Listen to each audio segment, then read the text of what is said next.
What's up, besties? I hope everything is going well. I cannot even tell you how excited I am about this interview. My niece, Caroline Crowder, is here, and she's going to talk to me all things about quarantining as a teenager, things she misses, what she's doing, and who is getting on her nerves in quarantine. But first, let's see what sort of mocktail Thomas is working on for me.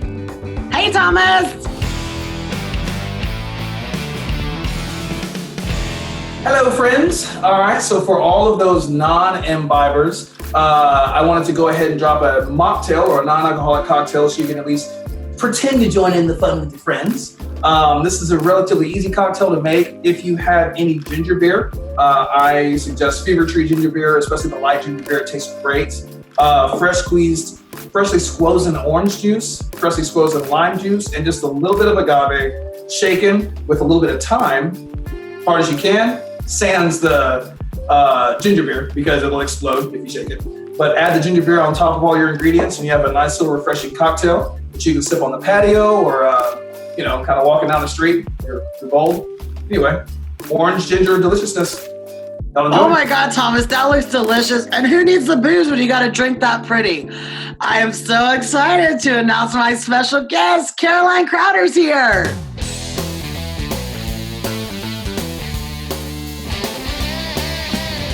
What's up, Caroline? How are you? I'm good.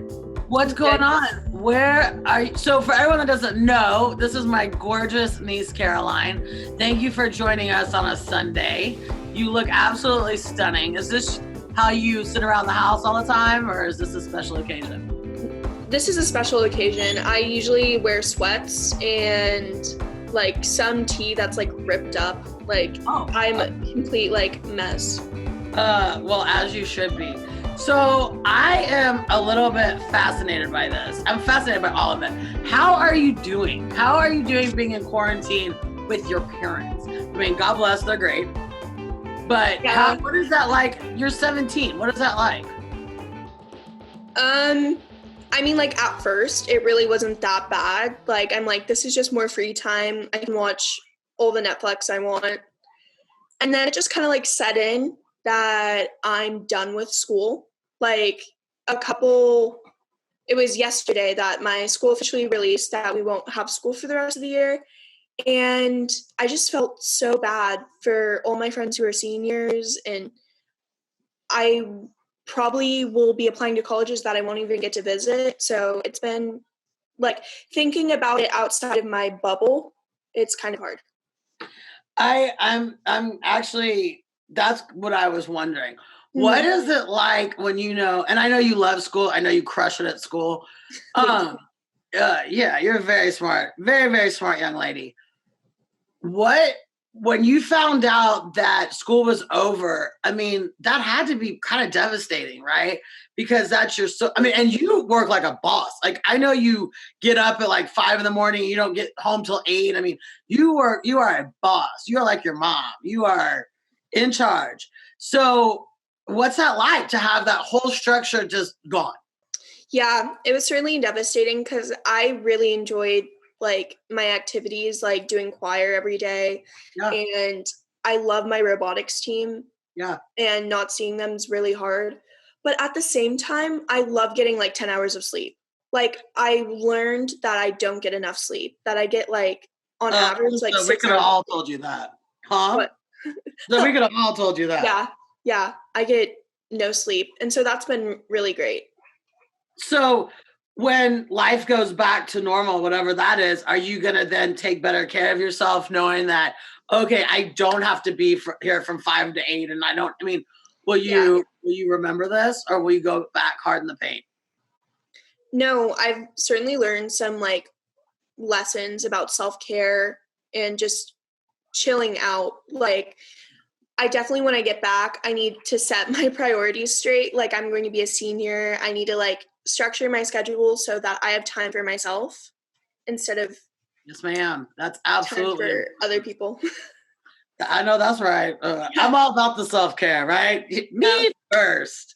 What about college? So this is the time, right, where you're getting ready. You have you done the SAT and ACT already? Have you all that? I've done it once, but I was planning on taking it in April and June. Those were going to be my prime months, but the June one is still technically on, but Is that weird for you? Is that stressful for you? Is it scary for you? Or are you like, hell yeah? I mean, how is it? well, the ACT isn't my strongest part of when I'm applying for college, and so a lot of colleges are going test optional. So that's kind of great. Like, it's a benefit. Yeah. But it's weird because you've anticipated that the college process is going to be like this one thing. Yes. But now it's completely different, and I just don't know how it's going to all fall out. That's interesting too, because it's sort of a rite of passage, right? Like getting a driver's license or going to prom or that whole college stress. Like, what size is the envelope? Is this where I'm going? You know, that's a big rite of passage, and like it's very stressful. It's stressful, but it's also very amazing because you feel accomplished. You're like, yes, like I got into where I want to go. What school are you looking at? Like, where are you thinking about? I'm still working on my list, but I'm looking at one school in North Carolina, Elon, and then this like really, really small liberal arts school in LA are like my top choices. Oh, I'm sorry. Going to LA, baby. Now, is Xavier on the list? Because as I remember at Christmas, your grandmother, my mother, and your mom, my sister, and your dad, I believe they were bagging on me and my Xavier girls as drunks. And I would just like to say that that's a hard no. Drunks fall all over the street. We are working alcoholics. There's a difference. I like it. I'm just saying. And I believe your dad said he's never seen one girl throw down as many martinis as one of my friends. So you know what? Every day is an accomplishment with us Xavier girls. Who are you quarantining with? I know you're with your mom and your dad and your brother. Mm-hmm. Who did we just hear squawking in the background? My guinea pigs. Okay.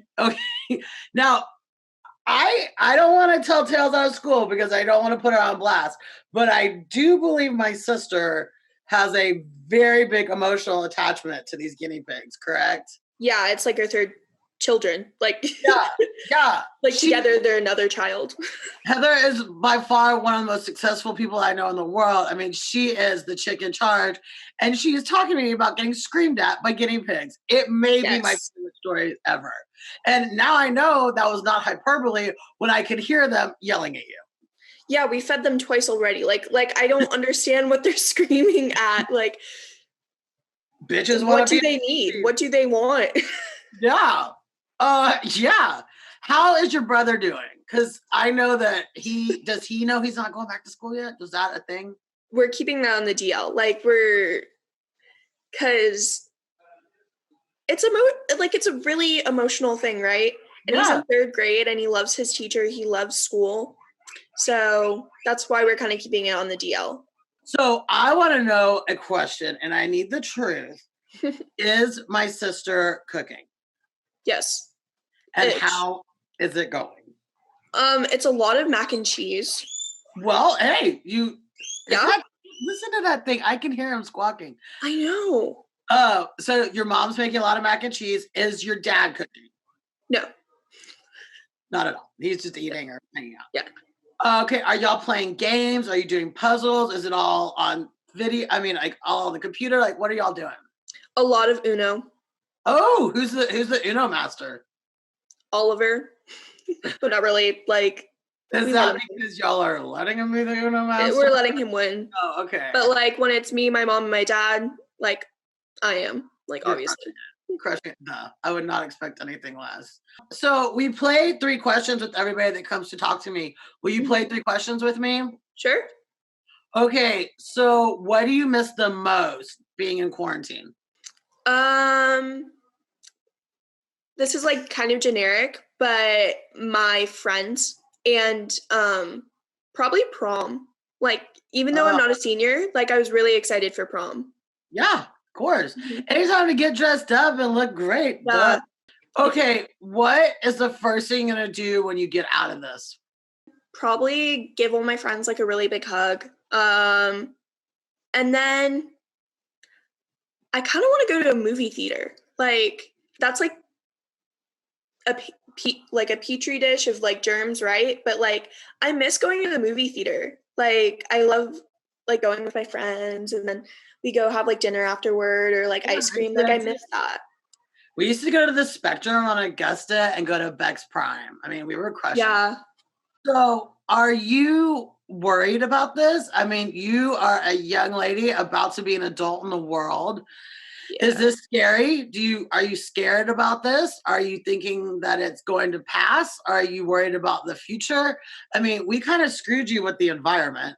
So, yeah. I mean, I know you, and I know that you're very, what I love and respect about you most is that I know that you're very in touch with the world. You're very much an activist. You're very pro-women. Like, I love all of that about you. I stalk you on Instagram. I see everything that you're doing, and I love it. I love the photography. But is your generation worried about this? Like this is the beginning of it, or that this was a one-time thing? Or I mean, how are you feeling about that? I feel that it could always be a lot worse, but I think people need to like wake up and realize that what we're living through right now isn't something that's happened before.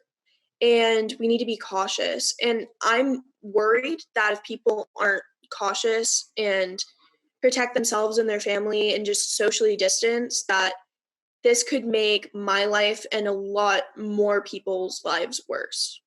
Yeah, I think about that too. I mean, I think about you a lot and Oliver because, you know, you guys are the ones coming up and this is scary. I never thought that I'd see anything like this. It's like a really bad movie. I mean, a really bad movie.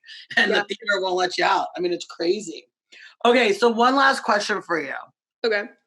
I don't know if your parents are around, but is anyone driving you nuts? Like, is anything? My brother, he's driving me insane. So I was going to ask you, like, I mean, are you just like ready to just, I mean, what do you do to get away from the crazy? I've been keeping my room really neat, which is not something I do on the regular. Like my room is like normally a mess.